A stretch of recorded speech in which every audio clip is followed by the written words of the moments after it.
Oh, this is cute. In the bustling gift shop, a man and woman cheerfully picked up items. My daughter, Betty, and I watched them with cold eyes. There was a clear difference in the atmosphere between us and the two in front of us. The man picking out souvenirs with an unfamiliar woman was Betty's husband, John. John, not expecting us to be here, was enjoying shopping with the woman, looking very affectionate. Despite being in public, they had their arms around each other and were talking closely. Seeing them like this, it was obvious how much it hurt Betty. The reality in front of us was so cruel that I wanted to shield Betty's eyes. Anger welled up uncontrollably, making my body tremble. I realized that the John who once cherished Betty was nowhere to be found. From their conversation, it seemed they were picking out souvenirs for their families. John, holding the woman's hand and touching her face, made Betty gasp beside me. I glared at John over my shoulder. He will pay for betraying my daughter's feelings. Let's buy this for my mom. Hearing John's words, I spoke up from behind them. Oh, can I have it? Thank you. My name is Carol Smith.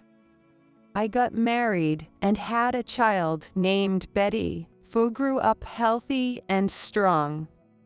Betty met her husband, John, who is 3 years older, at a tennis club she joined as a hobby, and now they live separately from us. John, Betty's husband, was always involved in sports during his school days and has been part of the tennis club for a long time. Maybe because he's been involved in sports for so long, John values hierarchy and has always been polite to my husband and me, which I clearly remember. John is tall and well-built, so he seemed a bit intimidating at first. But contrary to my expectations, when I talked to him, he was very charming. And he mentioned that his dimples when he smiles are his charming point. I still remember his friendliness, revealing such details about himself. He smiles a lot, eats a lot, and loves to chat. Betty looks very happy with John, and I feel very reassured about her married life. I noticed something was off about a year after Betty got married. Betty and John both have jobs that give them weekends off, so they usually spend the weekends together. But recently, Betty started coming to visit us at home more frequently on her days off. At first, I thought she was just coming to see me and my husband. But since this was unusual for her, I found it a bit odd. Seeing Betty looking somewhat down, my parental instincts kicked in. You've been coming home a lot lately. Is everything okay with John? When I asked, Betty looked down and fell silent. I am not getting along with Mary very well. Betty's almost inaudible words took me by surprise. I've met John's mother, Mary, a few times, and she didn't leave a bad impression. Hearing that things weren't going well increased my vague sense of unease. Listening closely to Betty's story, I learned that Mary lives within walking distance of Betty and John's house and frequently visits them. However, her visits are not with any specific purpose. She only visits to criticize the chores Betty hasn't done and to make comments about her cooking, then leaves after being very sarcastic. At first, Betty took Mary's advice in stride, but the constant frequency and escalating remarks gradually wore her down mentally. Have you talked to John about it? Yeah, But he doesn't take my side. I'm a bit exhausted. Seeing Betty force a smile made my heart ache. Since dating Betty, John had always relied on Mary whenever he was in doubt, always seeking her judgment. Even when Betty tried to discuss her issues with Mary, John consistently sided with Mary, eventually comparing Betty to her. Betty realized talking to John was pointless, so she had been enduring it alone lately. Even after spending time with us, she hesitated to go back to John, reluctantly leaving our house at the end. Feeling sorry for Betty, I wanted to help her somehow. Then, during a holiday, John and Betty planned to visit us. A little after noon, the doorbell rang. When I opened the door, Betty was standing there with John behind her. "Welcome, it must be hot outside. Come in." Long time no see. Thank you for having us. He was still polite, but it seemed like he had lost his former charm. Seeing his distant attitude confirmed that things weren't going well between him and Betty. We all had a meal together, and when my husband went to the bathroom and Betty got up to take a call from work, I had a chance to be alone with John. Looking restless, John was poking at the dessert with a fork. I felt that this was my only chance, so I gathered my courage and spoke to John. "Betty has been coming over a lot lately, and she seems a bit down. Do you know anything about it, John?" I intentionally avoided bringing up Mary and just asked John directly. John seemed to understand what I was hinting at. He looked uncomfortable and quickly looked away. No, I'm not really sure. Work has been busy lately, and I've been really stressed too. John's attitude, clearly trying to avoid the topic, only heightened my suspicion. I wanted to press further, but my husband returned just then, so I had to end the conversation. Betty seemed to be forcing herself to act cheerful in front of us, probably to avoid making us worry. Their visit ended, and Betty's birthday was approaching. Before she got married, we used to go out for dinner as a family or take trips together for her birthday. But since she started dating John, he always took a day off to celebrate Betty's birthday. Betty would always happily tell me about what John did for her and the presents he gave her. From what I saw during their visit, I couldn't honestly say their relationship was good. I thought to myself that John would probably take time off this year too to celebrate Betty's birthday, and I hoped that this might be a chance for their strained relationship to improve. The day before Betty's birthday, it had been raining since morning, and the forecast said it would rain all day. I hoped the weather would clear up for Betty's birthday tomorrow. Where do you think John and Betty are going for her birthday tomorrow? I wondered aloud to my husband, letting my imagination run wild. We had picked out a birthday present for Betty together, and I was about to message her to ask when we could give it to her when the doorbell rang. It was 8 p.m. It was unusual to have a visitor at this hour, and I had a bad feeling. I quickly brushed aside my vague apprehension and cautiously opened the door. Standing there, drenched, was Betty. "Betty, what are you doing here?" You're soaking wet. Come in right now. Panicked, I grabbed her arm and pulled her inside. Better looked like she was about to cry, water dripping from her entire body. Hearing my frantic voice, my husband came from the back and was shocked to see Betty. He brought a towel, and I placed it over Betty's head.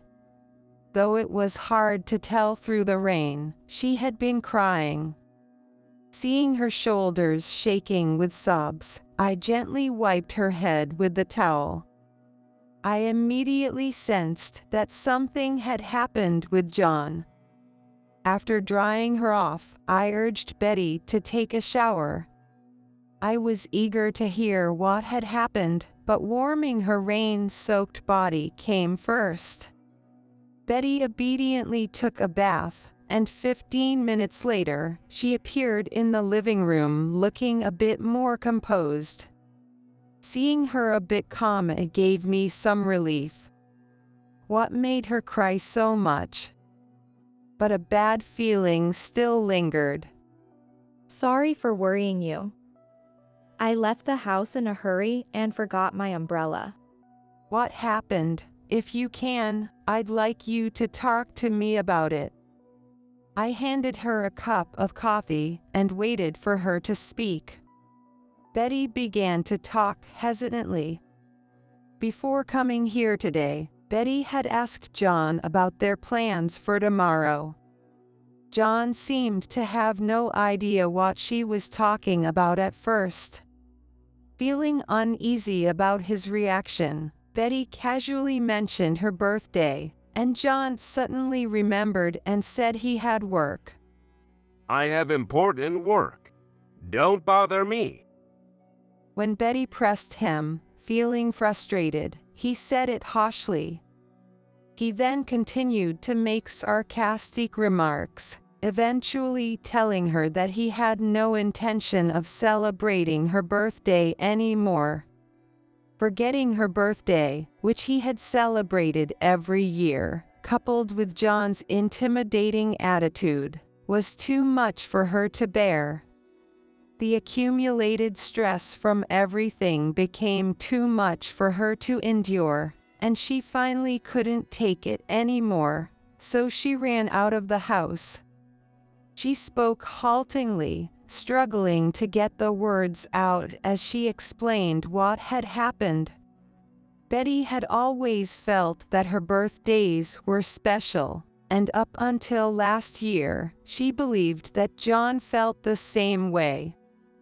A few months ago, Betty had taken a day off for John's birthday, and they went on a day trip. Of course, she didn't celebrate expecting something in return, but there must be a reason why he forgot her birthday and acted so arrogantly. No matter how much I thought about it, I couldn't figure it out. All I could do was be there for Betty and support her in her sadness. I suggested she go to bed, as she must have been exhausted, and after drinking the coffee I had prepared, she went to her room. The next morning, when I went to the living room, Betty was already eating her breakfast. Good morning, Betty. Happy birthday. Good morning. Thanks. She still seemed down. Her eyes were bloodshot, and it was clear she hadn't slept well. I wondered if I should just leave her alone. However, since Betty has always had a tendency to bottle things up when she's alone, I decided to take her to a special place. Hey, Betty, how about going grape picking? You've always loved it. What? Grape picking? Really? Before Betty got married, we used to go grape picking for her birthdays, and grapes were her favorite. Hearing the name of her favorite fruit brightened Betty's face a little. Feeling a bit relieved by her reaction, I nodded enthusiastically at her hesitant question. Of course, Come on, get ready. I had actually booked a grape picking trip online the night before. Betty's positive reaction made me excited too.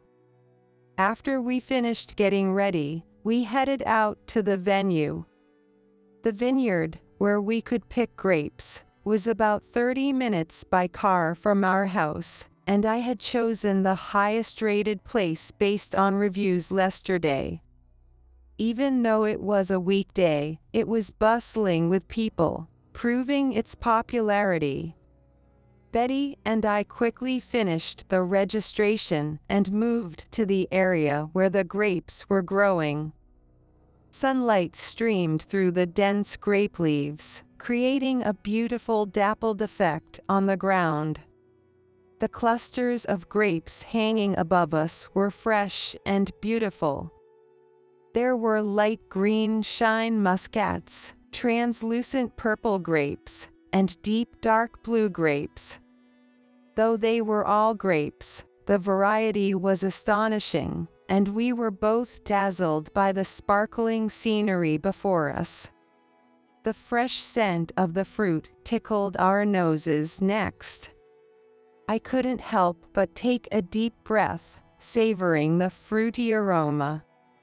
When I glanced at Betty beside me, she too had her eyes closed, inhaling the refreshing air just like I had. Feeling a bit relieved, I began selecting grapes to eat. Betty chose a rare variety called Queen 7. She loved grapes and knew a lot about different types and their characteristics, so finding her favorite type made her very happy. She picked a bunch and popped a grape into her mouth. Immediately, Betty put her hand to her cheek, closed her eyes, and savored the taste. This is delicious. Freshly picked grapes are something special. Seeing Betty's happy expression made me smile naturally.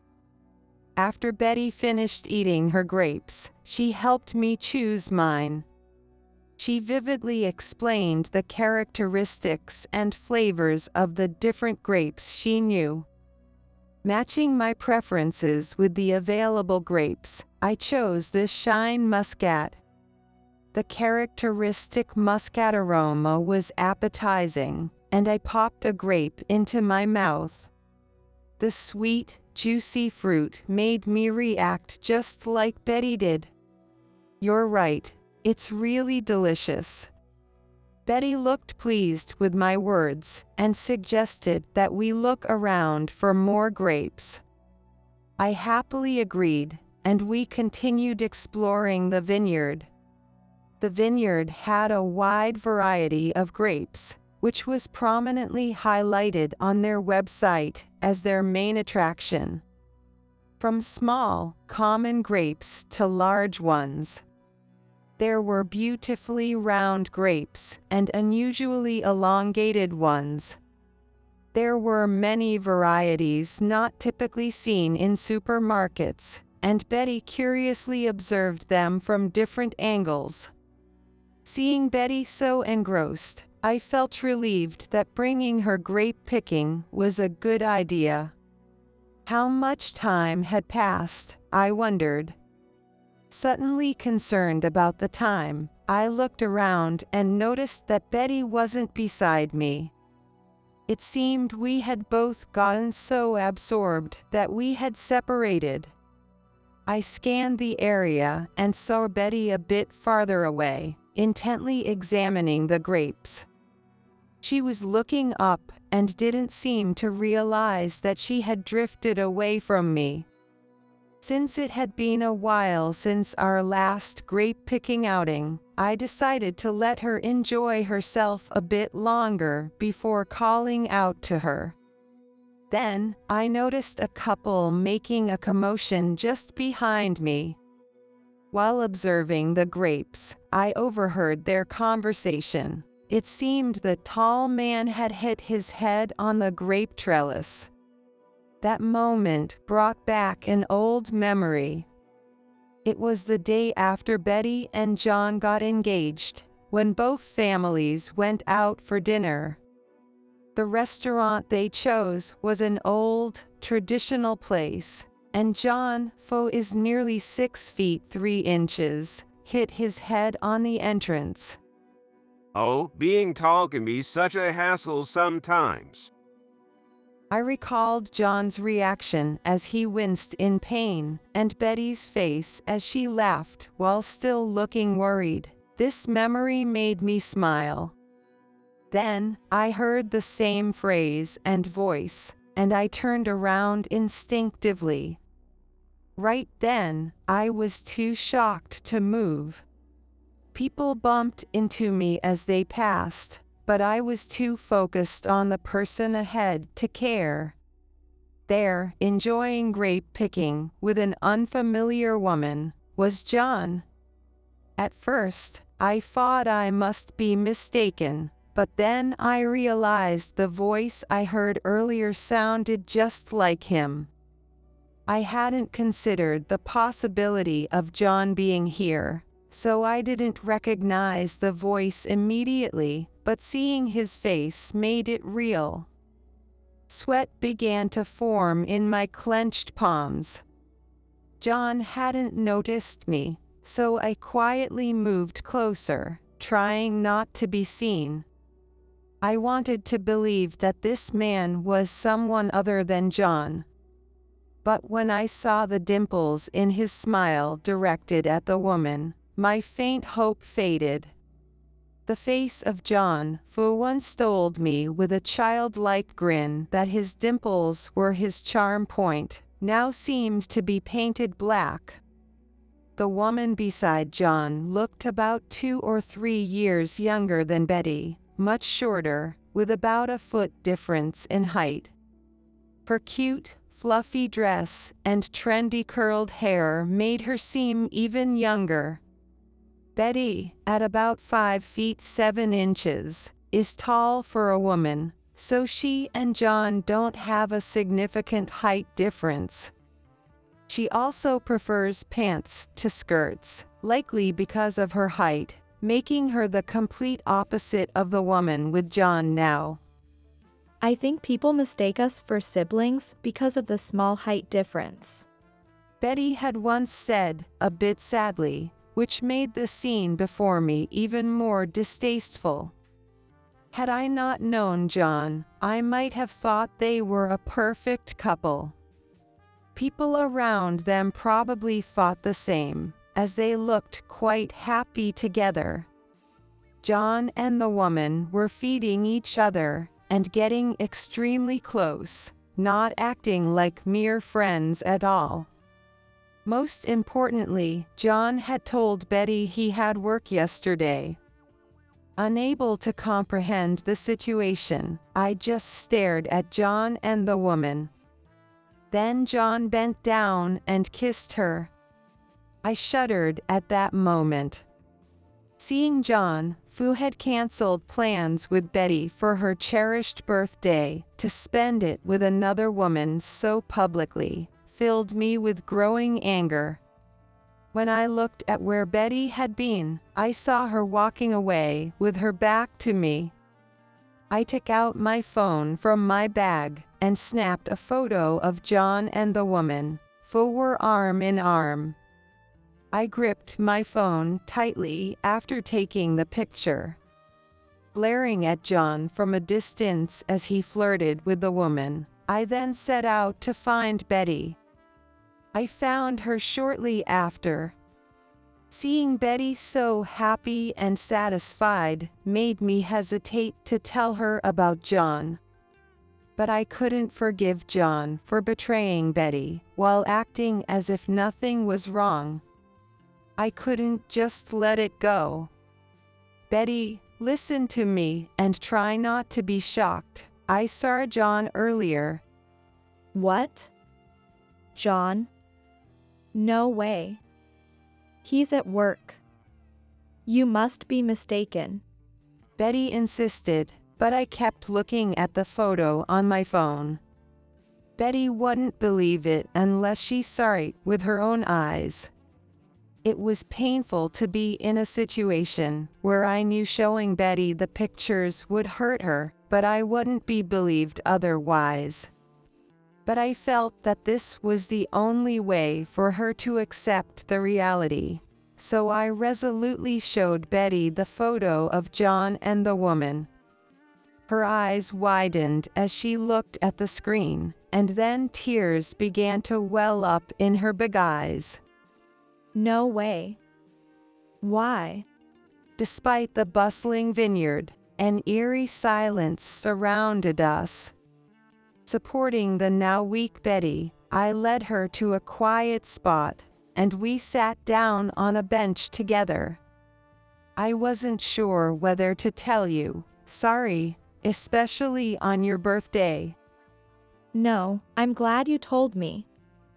I had been feeling a bit suspicious lately anyway. Betty seemed to calm down a bit, shifting from shock to anger. I need to know if he's really cheating. I'm going to find him. She must still have been confused, but Betty stood up from the bench with determination. I felt a bit uneasy, but if we missed this opportunity, John might manage to cover it up. I quickly followed Betty as she marched off. I led Betty to where I had seen John, but he was already gone. Did they leave already? Looking around, I spotted John and the woman in the gift shop inside the vineyard.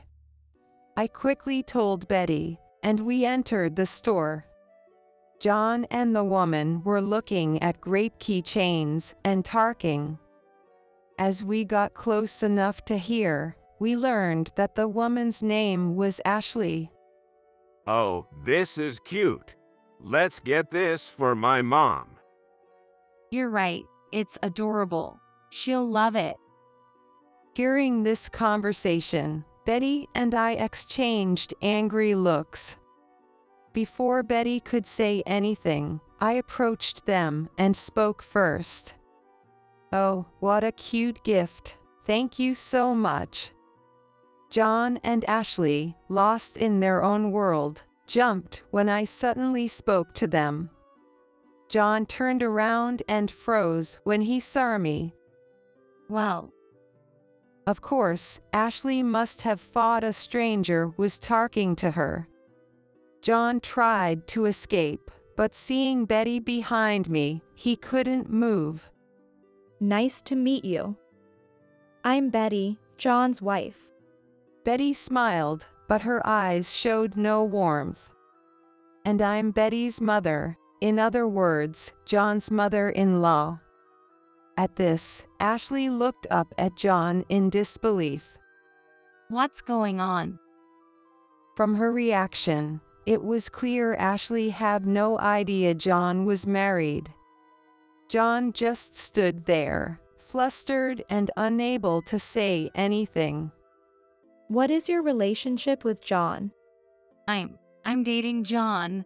We're even engaged.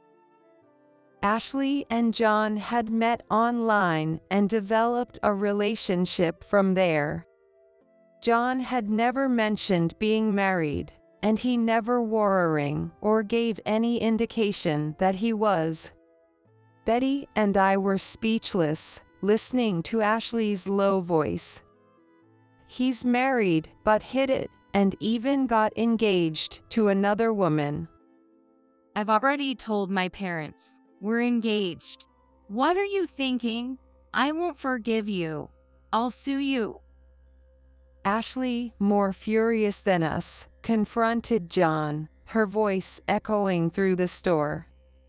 Gradually, more people gathered around, and we became the center of attention in the area.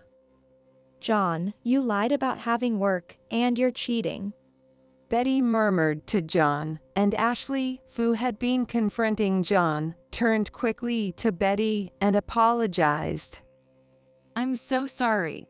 I really didn't know. I don't know how to make it up to you. Ashley looked like she was about to cry. Despite feeling anger towards Ashley for laughing with John while Betty was in pain, it became clear that Ashley truly didn't know.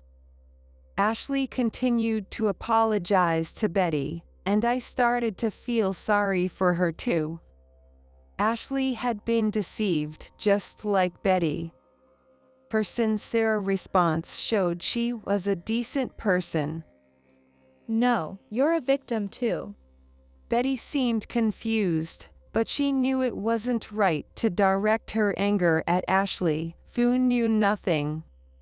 Betty tried to indirectly convey that she wasn't angry at Ashley, but Ashley, in a mild panic, didn't seem to understand her intent.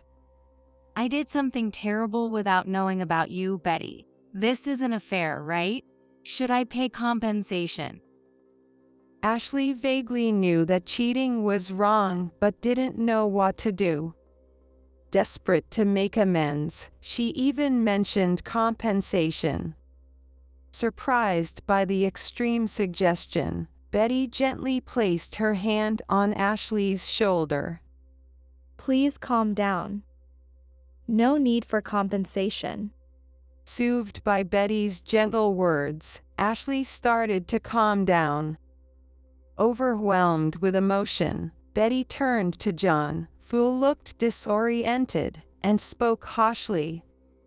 John, I can't be with you anymore, and of course, I will be asking for alimony. Ashley, after glancing apologetically at Betty, realized that John was entirely at fault. She glared at him and resumed her interrogation. Under Ashley's intense questioning, John hastily grabbed her hand. Yes, that's right. I was planning to get a divorce, so we can get married. The moment John said that, Ashley angrily yanked her hand away from his grasp. Married? You must be joking. This engagement is off. How dare you deceive me all this time? John stared in shock at his empty hand before turning to Betty. Please forgive me. I've been really messed up. Can you give me another chance? Hey, Betty. With a pleading look, John reached out to Betty. Then, a sharp slap echoed through the space. Betty had slapped John's hand away. How dare you say such selfish things? Divorce is the only option. I was a fool to trust you. The force of Betty slapping his hand away caused John to stagger. John, unable to move, stood frozen in an awkward position. Other customers, having witnessed the entire scene, began whispering about John. Betty was met with looks of admiration, while John was subjected to pity and scorn. Eventually, Ashley gave us a slight nod and walked away. John, as if all the strength had left his body, collapsed onto the floor. Neither Betty nor I, nor anyone around, reached out to help him. After a while, a store clerk appeared and told John to move since he was disturbing other customers, but John remained motionless, staring at the ground.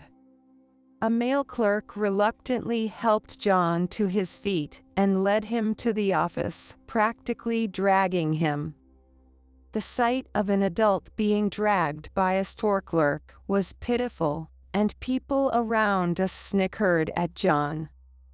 We watched John with cold eyes before leaving the vineyard. Afterward, John paid alimony to both Betty and Ashley and reluctantly agreed to the divorce. John must have struggled financially with the alimony payments to both women, but that was not our concern. After the divorce was finally settled and we felt relieved, John's mother, Mary, showed up at my house. Knowing that Betty was there, Mary started yelling as soon as Betty opened the door. How dare you? divorce. This is all your fault, right? Mary wanted to pin all the blame on Betty. She continued to rant about how poor John was and how unreasonable Betty was, exhausting herself in the process. After her tirade, Mary stood there, panting. Betty looked at her firmly. If you have complaints, take them up with John, who cheated. Stop making baseless accusations. If you continue causing a scene, we will call the police. I warned her from behind Betty, and Mary seemed shocked by Betty's reaction. She probably expected Betty to be compliant as she had been during the marriage. When we were married, I endured it, but I won't put up with your harassment anymore. Mary seemed increasingly shocked by Betty's firm tone. Overwhelmed by our determination, Mary quickly left. Later, Betty heard from mutual acquaintances that John had to quit his job. Apparently, a colleague from John's company happened to be at the vineyard that day. The colleague witnessed the scene and spread the word within the company, causing the rumor to spread rapidly. Eventually, the gossip reached John's boss and the company president, who was known to be a family man, and reprimanded John severely.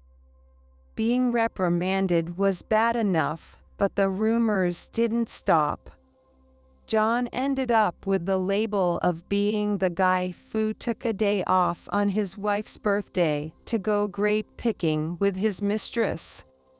Moreover, the story of him being dragged by the store clerk spread throughout the company, drastically changing how everyone viewed him.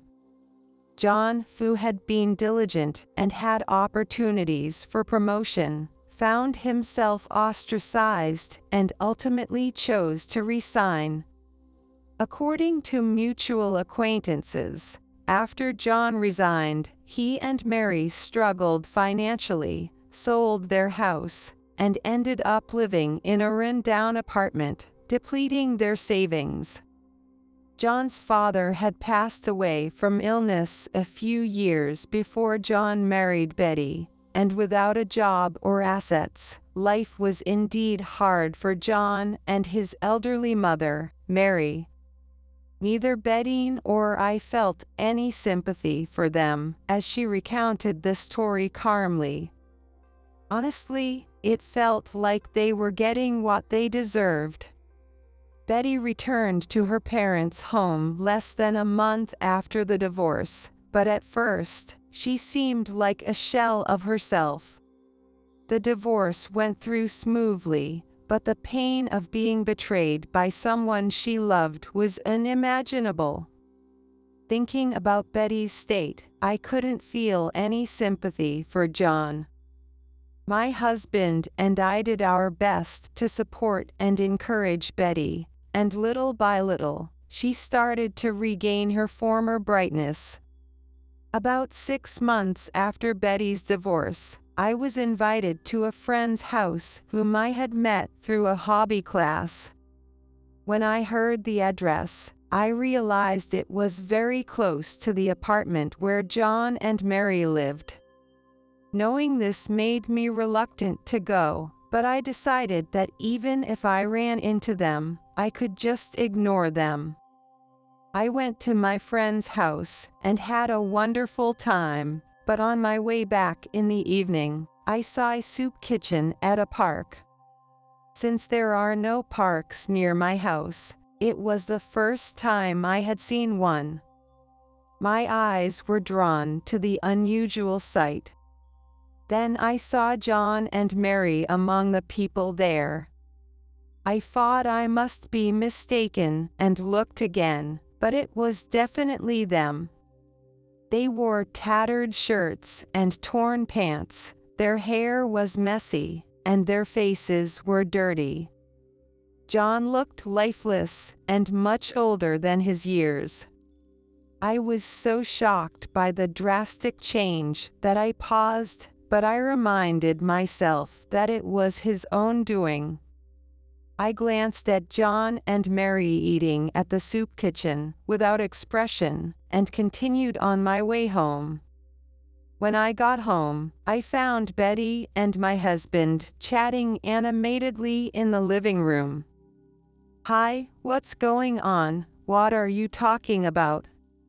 Oh, Mom. We were just talking about the matchmaking party I attended today.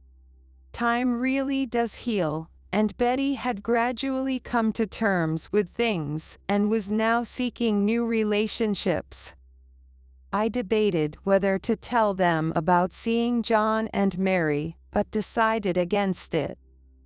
It was no longer our concern, and it might bring back bad memories for Betty, who was trying to move on with her life.